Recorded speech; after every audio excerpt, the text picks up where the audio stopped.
But my fish love that food you gave me.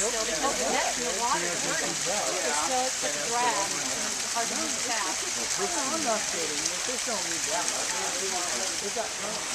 Well, how'd we do? Got a little bigger.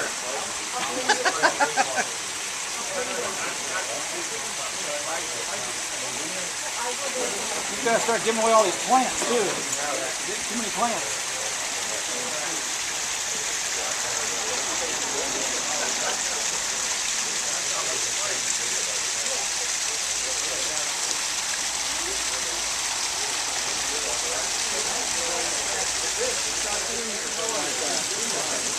$4,200 down. I want to make sure I do it. I have to. I just do it. When you rocks underneath the water that are grounded, are they concrete? No.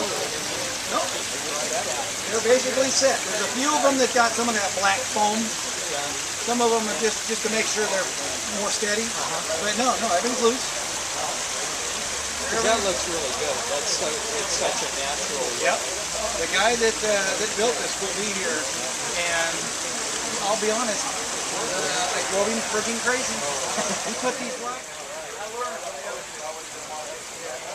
This is closest to maintenance free you'll ever have.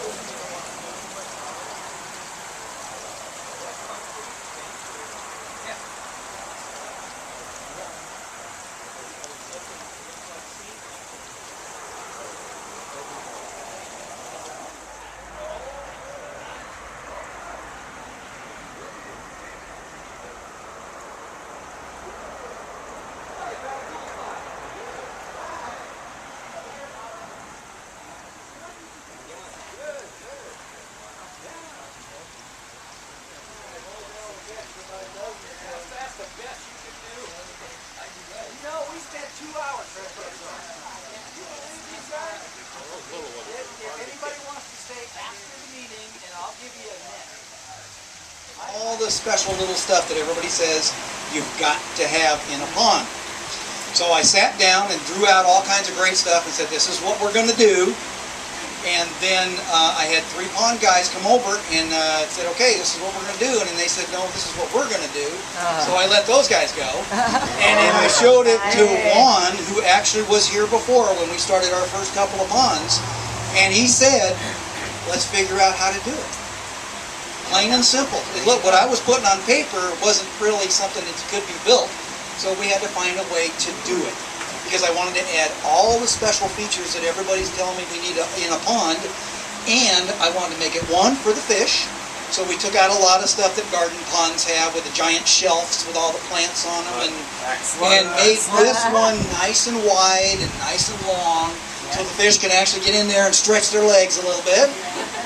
And it's a lot deeper. It's 3.5 feet in the center, 3 feet on the outside, and it's sloped. It's got 2 biofilters, one on top of each fall.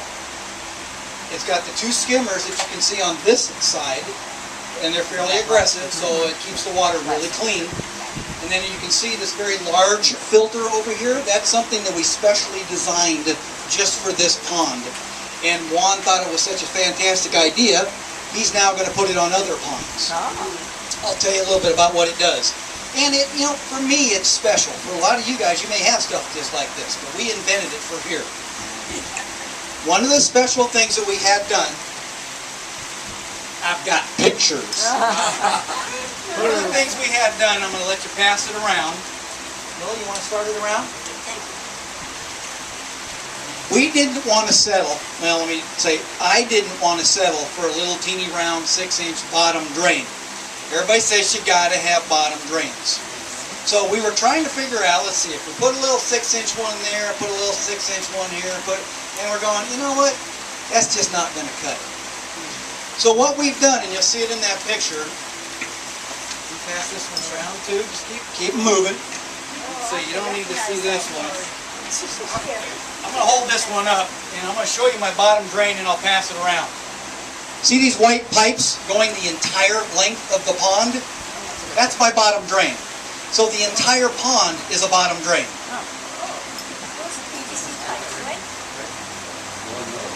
So they're Yep. perforated? They're perforated. And we didn't get the regular drainage perforated pipes because they're too flimsy. So he actually went out and got the Schedule 40 pipes, and he drilled all the holes in every single pipe. I have no idea. You want to measure it? Go ahead. So the entire bottom of this thing, there's 3 4-inch drain pipes running the entire length of the pond. And you can see that they're connected into the middle where they when it comes around, they're connected in the middle, so they drain from both sides to the middle using the gravity feed of the 1/2-inch depth difference. Anything that gets stirred up in the bottom of that pond goes right into those drains, right into those pipes. It gets sucked up by the 4,800 gallon pump that we've got there, and then it gets put through that filter system that you see over there. That one large filter is just for the bottom drains. That's it. There's a sump. The pump is at the very bottom, actually right behind Bob here. You'll see it in the pictures when they come around. Let's see. Here, I'll start in this direction as well. There's more pictures of the, here's the sump. Good word, thank you. It discharges into the filter system, and what it does is it takes the water from the pump and puts it all the way down. Basically what we've got is 3 separate cells that we built into this big square box. It takes it and puts the water straight all the way down to the bottom. So the first compartment, the water starts at the bottom and has to come up through the filter media.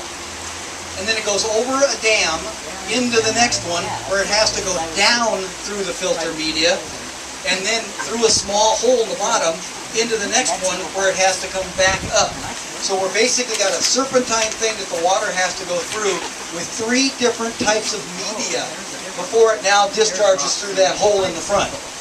So, go ahead. What's the height of your media? It is 24 inches. It's a 2-foot deep box. Okay? Yeah, that's all right. Yeah, you're right at. First section is nothing but brushes. I'll show you. I can open it up. It's which catches all the extra dirt. The next one is some filter pads as well as the plastic ball media. The plastic bio balls. Thank you. And then the third one is just the 1-inch pads. There's about 4 layers of 1-inch pads.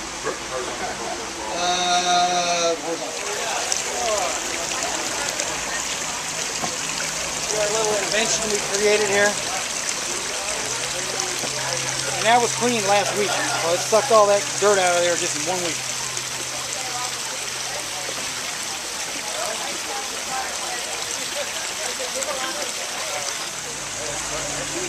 Alright. I just want to make sure all the questions and everything. Yeah, really. Somebody was asking me about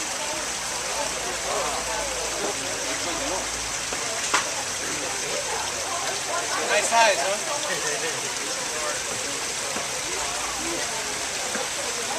5 minutes.